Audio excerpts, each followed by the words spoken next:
Hello, hunters, and welcome back to the Salawag's Why It's Great Gut Reaction, where I watch things and react from the gut. Today I'm reacting to a very specific section of the movie Megamind. If you haven't seen it, it's from the 2000s or maybe post 2010, I'm not sure. But Megamind is definitely one of my favorite superhero films. I always have a great time watching it. For those who haven't seen it, it's about two aliens from a dying star system where the star explodes. They're both sent to Earth on little spaceships. It's the Superman story times two. And one of them is clearly from a well-to-do planet of white people. And the other one is from a pretty well-doing planet as well, full of blue people. And Megamind is the blue one. So they're babies sent to Earth, aliens, they have different powers. Megamind is incredibly intelligent, and Metro Man is basically Superman. So this is a yet another non-Superman Superman story where someone gets to do their take on Superman without actually attacking the brand itself. I really love Megamind. It's told from the point of view of our villain. Megamind is the Lex Luthor. He starts off as a criminal. Literally, part of the great sense of humor of this movie is that Megamind, his little baby spaceship crashes into a prison. And so he's raised by prisoners, and they teach him the values of cop bad, criminal good, stealing good, being good to society bad. Yeah, it's just hilarious sense of humor right up front. With the incredible talent of Will Ferrell as the voice of Megamind, Tina Fey, who plays the reporter, Roxanne Ritchie, and Jonah Hill as the villain Titan, spelled like this, and Brad Pitt as Metro Man. And we have this childhood rivalry between these two children with special gifts, and it evolves into a lifetime of these two duking it out between each other, with Megamind being the bad guy with insane presentations and all that sort, and Metro Man being the hero that everyone needs. And what I love about this movie is it plays into all the superhero tropes that we know and love, but because it's animated and it's directed with such, and I'll put the director's name here. I've stopped doing that for a while, but right here, these are the directors. The direction of this movie is so fantastic. It's very much, if you watch the opening sequence to this film, once they're adult hero and villain, the sequence of Metro Man looking for Roxanne Ritchie, who's been kidnapped by Megamind, is very much inspired by the early Max Fleischer Superman cartoons. I haven't watched all of them. I've watched a few of them. It was something I had the pleasure of enjoying on the Superman Returns DVDs back when that film came out. I still hold that film in somewhat high regard. It was directed by Bryan Singer, director of Usual Suspects and X-Men and X-Men Days of Future Past. His credits speak for themselves, but most people were not happy. A lot of people were divided about that movie. I was on the happier side about it, and I go back and forth depending on my mood. But what I love about Megamind is it's such a fresh take on Superman. It gives us the Superman we want, while at the same time really examining an aspect of Superman that's kind of hinted at in Superman Returns, but not explored. I think if there is one real issue with that movie, it's not so much the action, so much as exploring those character things more. I think if you're going to go through the trouble of making a movie, you really want to give the characters room to be characters and to change or transform or be challenged. That's the most important thing. It's not so much the plot or the quality of the dialogue, of course, which Superman Returns had.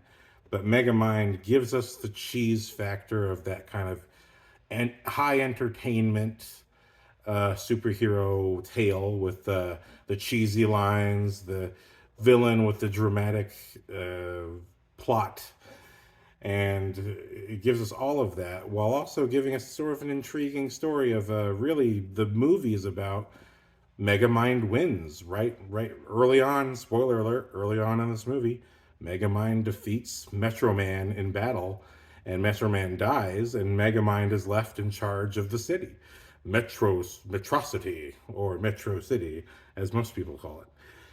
And that's a nice little detail in the dialogue and the performance by Will Ferrell. I think the voice performances in this movie are solid. I think this movie, although it was great because it uses celebrities, I think has become a bad basis. This, along with Shrek, it's become a terrible basis on which celebrities keep being casted as voices in animated movies and shows, and it's just like your celebrity power or the quality of your work as an actor in person does not necessarily translate in voice work.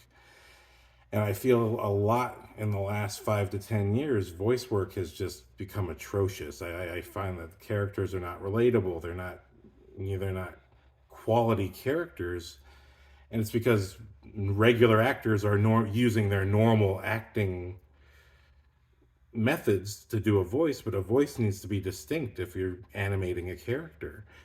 And I feel that this movie just has the right voices in the right places.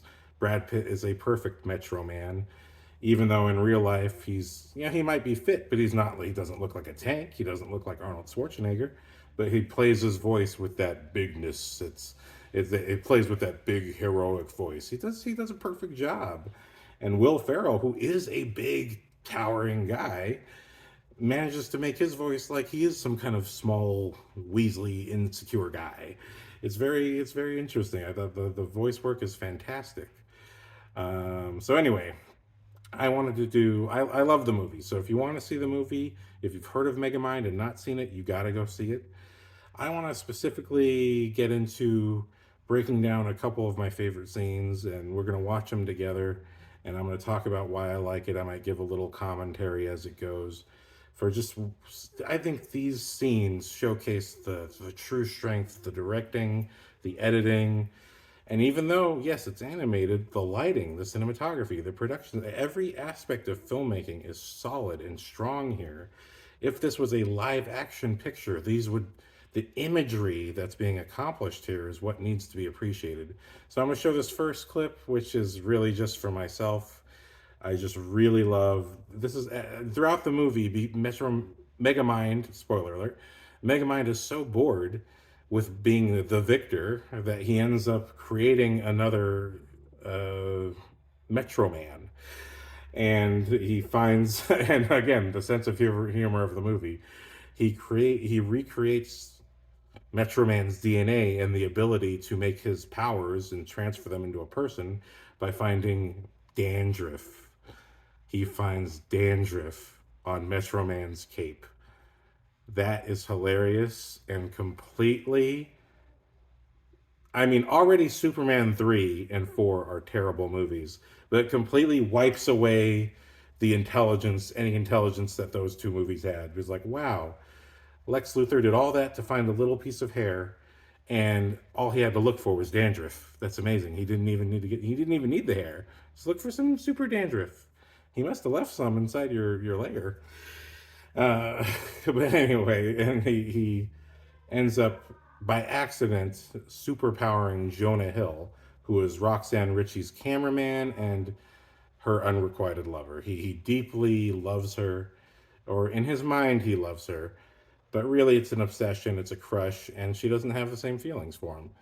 And this unfortunately accelerates because once he gets his powers, his passion and his obsession overtake him. And the truth is, he's an immature adult. He's very angry and insecure and wild, and he doesn't have a self-discipline. He doesn't have a self-control like Metro Man, or even for whatever self-control could be considered like Megamind. So he, at this point in the movie, has taken over the city, lost control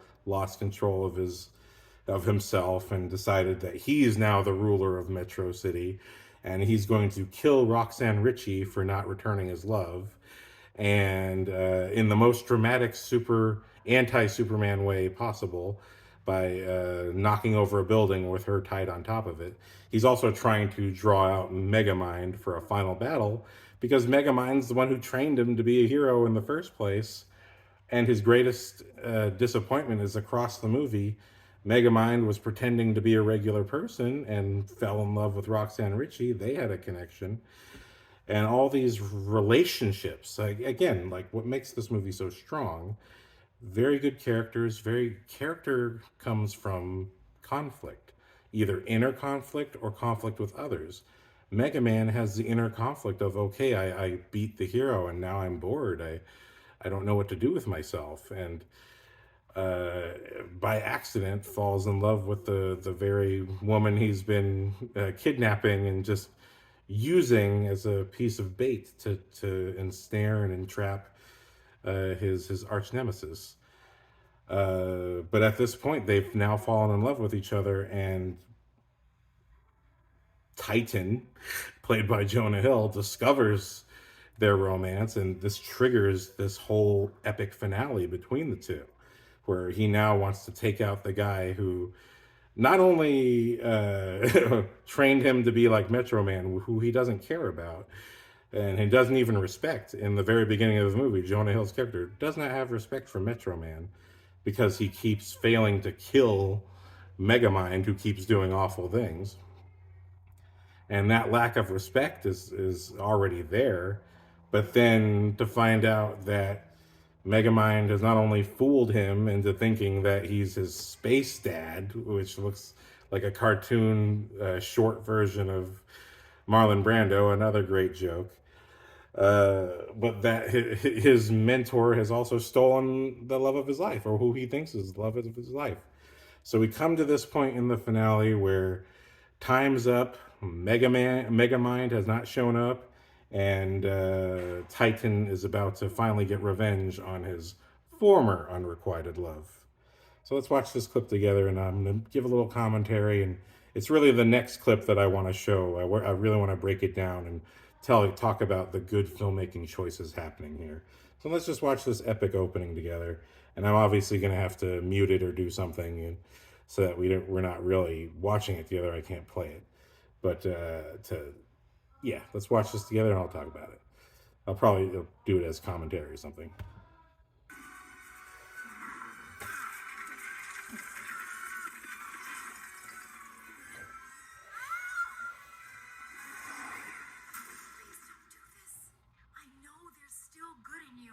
You see the good in everybody, even when it's not there. There is no Easter Bunny, there is no Tooth Fairy, and there is no Queen of England. This is the real world, and you need to wake up. There we go. Okay, you guys can watch this clip yourselves. This epic introduction, the line, "You dare challenge Megamind." This town isn't big enough for two supervillains. Oh, you're a villain, all right, but there's nothing super about you. What's the difference? Presentation. And look at this. This is a rock show. This is amazing. Rock is the original rap. It's the original music of the rebel against society. And that's why Megamind is dressed like this. And we got all these little drones. And look, this predicted the future. Drones are now doing everything. And Megamind is using drones to do everything in this movie. 10 good years before they would actually be used this way. And the framing, you look at the framing of this, the way the camera moves, and this right here is like the Superman action that we've always wanted to see on the big screen. And I wish I saw, look at that. This is what I've always wanted to see on the big screen. I wish I saw this movie on the big screen. I did not. But the melodrama of this moment, the way the camera is moving, it's very dramatic, very good camera choices. And even let's go back right here and look at this. You look at the way the camera moves in these scenes, okay? We have these wider shots for the villain hero interaction, but we get in closer. The camera's bringing us closer to the good guy and the bad guy. They're teeing off. Remember, I talk about the importance of the close up of characters in the last action hero review. So this is coming up again.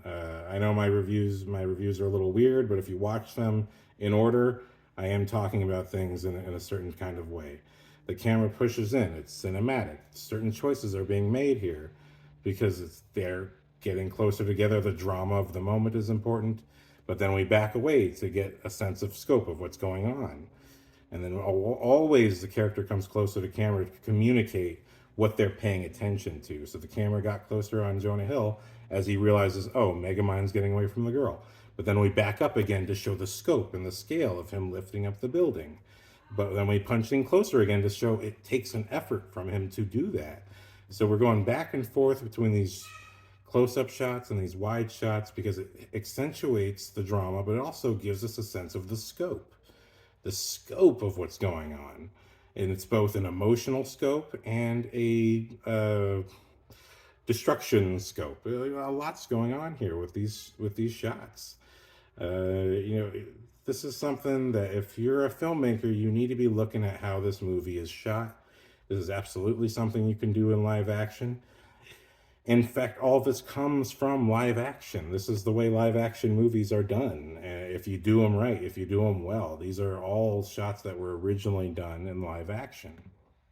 After Megamind has seemingly saved Roxy at the expense of his own life, we get the reaction to that. Look, we got this Dutch angle here. This is what I'm breaking down. We cut to close up. She's concerned. Wide shot, zoom in. These are film language changes, okay? All right, let's break it down. We're breaking this down shot by shot. Dutch angle, wide shot, establishing the scene. The building stopped, so she didn't get crushed by it, but she's looking. And then jump cut. That's what's called a jump cut. Typically in film school, they say you're not allowed to do jump cuts. You're supposed to, if you have a wide shot looking at one character, you should cut to the other character in either a wide shot or medium. You want to change shot sizes to keep the eye interested. That's very basic, that's very academic, but it's not necessarily true. Okay, here is a feature film made by professional filmmakers, and that is a jump cut. Okay? And we jump straight to a close-up, and it's not a literal jump cut. This is not the same lens. It's not the exact same angle. It's basically the same angle, mildly adjusted. But it's not a Dutch angle. We're no longer Dutch because we're in her subjective perspective. We're looking at her emotional reaction to what she's seeing. And then jump cut. That's a film language choice. To start with a Dutch angle, to do a jump cut. That's a film language choice. And then we do this. I'm sorry, I said jump cut. This is a pop zoom. And now we have this kind of docu-pop zoom, very popular in the late 2000s on. It's, for whatever reason, it does help the movie or the moment feel a little more real. But the pop zoom, not necessary, not required, not bad though. It's a very good move.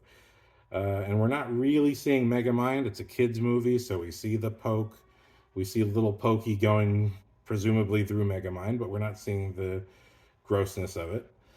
And let's keep going. Oh no, and we're with her in the close-up, and we're following her. That's a really good shot choice. But this leads to a reveal, an over-the-shoulder reveal where, let's watch that. Over-the-shoulder reveal, Titan appears. And then she turns around in that shot and turns into this shot. So all of this is what a director is supposed to be doing. This is why I'm really telling you about this. I've been a filmmaker for over 15 years, and as a director, each shot should be leading to the next shot. Again, a foolish thing that film students and novice filmmakers think is that the editor is the one who's finally telling the story. That's only partially true. And certainly if the director only shoots coverage, it's more true than not. But a director should be picking every single shot. Each shot leads to the next shot. the close-up of Roxanne running, and we're running with her. Again, it kind of has that documentary feel. Makes us feel like we're there, but it leads to the bad guy showing up impromptu behind her. It's a motion toward a reveal, and sometimes pan to reveal, sometimes tilt to a reveal, sometimes movement to reveal. This is a motion to reveal. That's not necessarily the term of what's going on here, but that's the action that the director is doing, using motion, either camera motion or the actor's motion, or both. It's both, to reveal another character. And then when the character turns in camera, that's a choice. The director doesn't have to do that.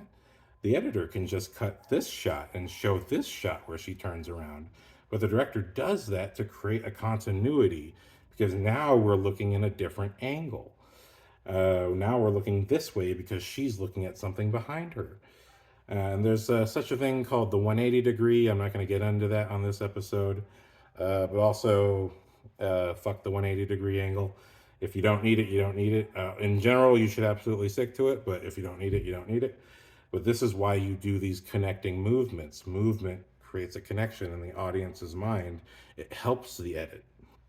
The editor doesn't do this by themselves. The editor does not choose what the director shoots. Okay? Film students, no vice filmmakers, the editor does not choose what the filmmaker shoots.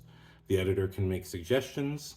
They can, you know, they can do little edits and trims that kind of create an assumption or create a different idea, but the editor does not choose what the director shoots. The director shoots what they shoot. The editor has to deal with it. And so these connective moments help the editor. They are all about making a smooth edit for the movie so that every moment leads to the next moment. So let's keep going. Look at that. We're on him. He's walking forward, and the camera's moving back to reveal. Again, the camera pulls back to reveal that he's standing next to the overturned bus, right? And then he makes a motion, and then we cut to this shot where he kicks the bus. And again, we're on him closer in this shot because we're in his emotion. He's cocky, he feels good, he's killed Megamind, and pull back to reveal, motion to reveal. This is a pullback or a dolly back or a dolly out. And then motion, he hops over. Now we're in a wider shot. This establishes our physical relationship. He's here, she's down there. Scope, distance. We know what's going on. But also, it's a very cinematic shot because the bus is so close, it's almost out of camera, which gives you the power of how big it is and how much destruction it's about to cause when he does that. And then get a close up. No, that's not a close up. This is a medium shot. It's a bit of a tight medium. Anything over the waist is a tight medium. Showcase now again, wide shot. The medium shot showcased her reaction and what she's going through. And again, we cut to a wide shot to establish the scope of what's about to happen. But also, nice. Before the MCU did it, before Doctor Strange did it, before Blue Beetle did it, motion to reveal. Look at that. Motion to reveal. He's posed behind her, the camera moves around. All of this is important stuff in telling a story. You don't get this from editing. You get this from shooting, knowing how to shoot. And it's wide, but it's dramatic. And the camera moves around, Matrix style, and pushes back in to establish Metro Man as the dominant character of this scene. So even though Roxanne Ritchie, she had a close-up, she's clearly an important emotional player, this camera move suggests that now the power of the scene goes to Metro Man. Now he is the center focus of the scene. And that's accentuated here by, oh my God, you're back. Again, now we're in close-up. Close-up establishes importance. So when you get to a close up of her reacting, she can't believe he's here. And a close up on him basically saying she was right. Earlier on, she said, you can't just leave people defenseless in a time like this. And he's basically saying she's right. But also note, there's a twist at the end of this sequence. So note that, and nothing that he says disagrees with the twist. He says very generic, basic stuff that connects us to think he's Metro Man, but nothing to reveal the twist. And now we have a little bit wider of a close up. We got to show Jonah Hill's body language of being freaked out. Okay, that's very important. You know, the only person that could scare him is this guy. And again, wide shot for scope and scale and position. The position where people are, knowing where people are, has a lot to do with how the audience feels about what they're seeing. So if you're a filmmaker, you want to have that cognizance, that consciousness about giving people a good sense of what they're seeing. I discovered this myself even though I basically know these things, a few years back, I made this short film called 007 I Only Need One. And there was one scene in particular where I had kind of shot the character kind of tightly moving through some trees, and then he sees this building in the distance, and my cutaway was fine, but the shot of him looking at the building was very ugly, it was very raw, it wasn't very clear on his side. So we went back and reshot it, and I shot a shot that was all about the scope of it, of him coming out of the woods, and you get the feeling of him entering the clearing where he now sees the building across. And that was my lesson in how important it is to give people a sense of scale, a sense of scope, a sense of where they are in position to other things. And you can really get a nice shot out of it, which is a good thing. That's number one. You want to look cinematic at all times, but it's just important to communicate to the audience where is this character in connection to either the environment or toward the other character that they're talking to. So again, we get a lot of shots where there's movement, a lot of movement, and that's what also another professional thing. In old school movies, they basically did not have dollies and they didn't have steady cams and all that. So if you watch older movies, a lot of still shots. But that would also be considered photographically professional. But at this point, 80 years after Orson Welles gave us the moving camera is considered the professional expectation. So we get this push in, we get this move in. And notice that's a lower shot looking up. Again, establishing the power of Metro Man in this scene. And just seeing the wind blow this on his feet is very important too. And then he flies away. Great wide shots, close up. She turns around, runs. Her run leads to this shot. And we get close-ups, important communication of emotional exchange. And here's the reveal. She's so proud of Megamind, and it's Minion, played by the wonderful David Cross, who, if you don't know him from Small Soldiers and Arrested Development, I don't know what you're watching, but you got to watch that. In this reveal, again, camera comes up as she's looking, and then we get this shot, and look at this. So close up to close up. The camera starts on the close up of the little watch, which is Megamind's device that changes his shape and look. And then it moves smoothly to a shot of Metro Man's face. So now we understand, based on everything that happened to the movie before, this is not Metro Man. This is Megamind pretending to be Metro Man, using technology, a jetpack actually, to fly at the basic speed of Metro Man. And he's doing this just to scare away Titan. And if you look at the footage, look at this. Very clean, smooth shots of Metro Man. When we see Titan, the camera's all whirring around and he's whirring around. But when we see Metro Man, wide shot to close up, very smooth.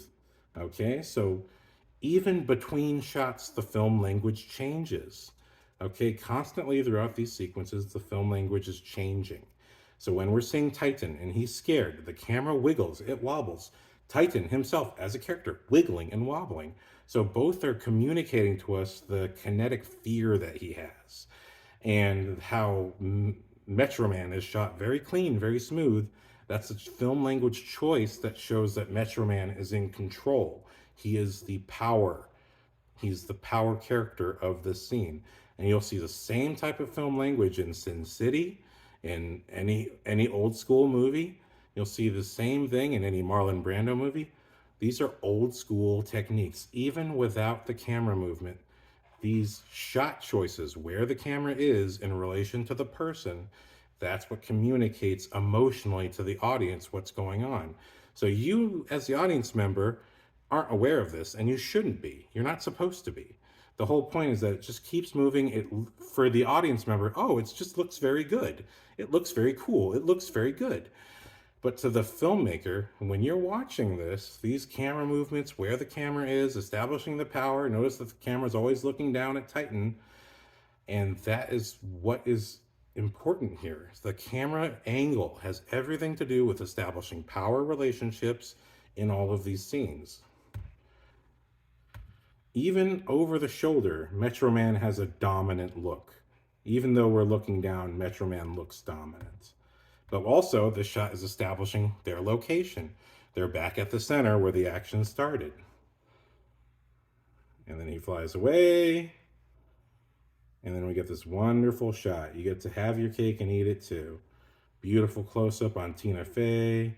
Beautiful wide with Metro Man dropping. And the camera moves with him in an over-the-shoulder shot. They're connected by these over-the-shoulder shots. It's called a dirty shot. And I look at that, the way the hand just gently graces hers as their hands meet.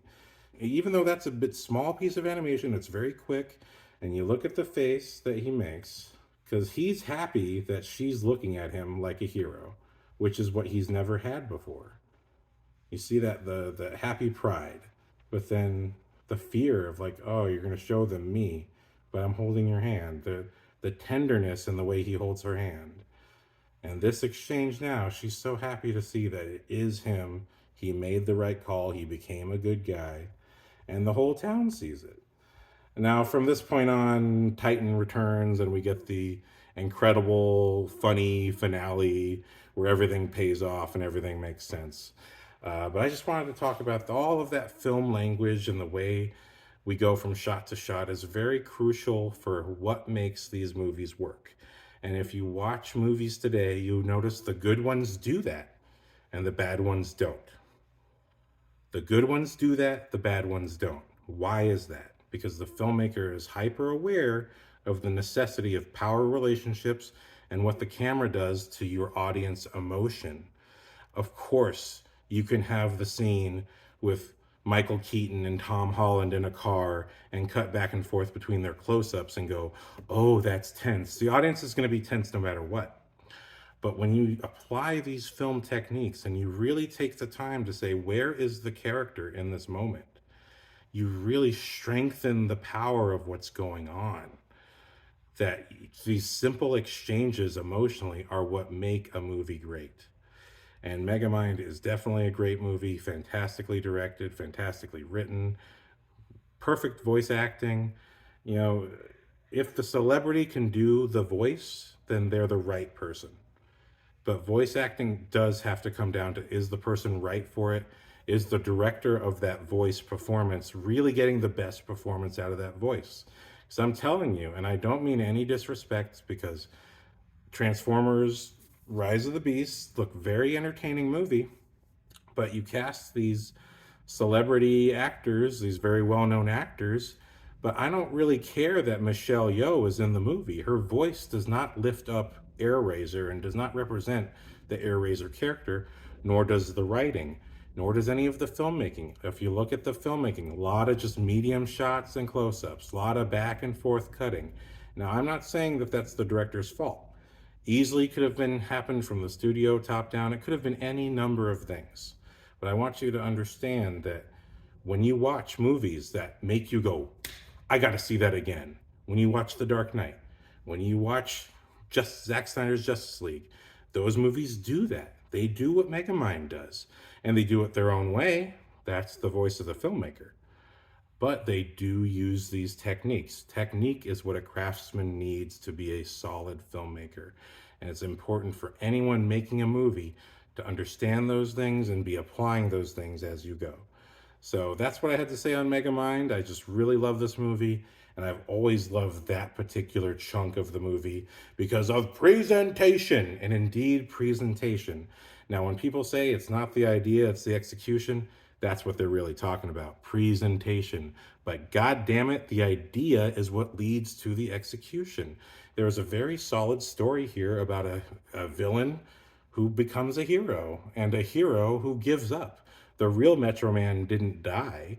He actually decided to quit, and that's a fun little story too. But you got to watch the movie to appreciate what a good job they do with that. I'm a superhero, but not anymore because I quit. Da, da, da, da, da. That is such a fantastic scene. Anyway, go watch Megamind, and I don't care if you like, subscribe or not. If you're a filmmaker, you need to study. Get bored the right way and study.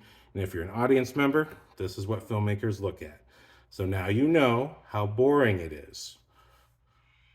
Or is it? Take it easy. Aloha.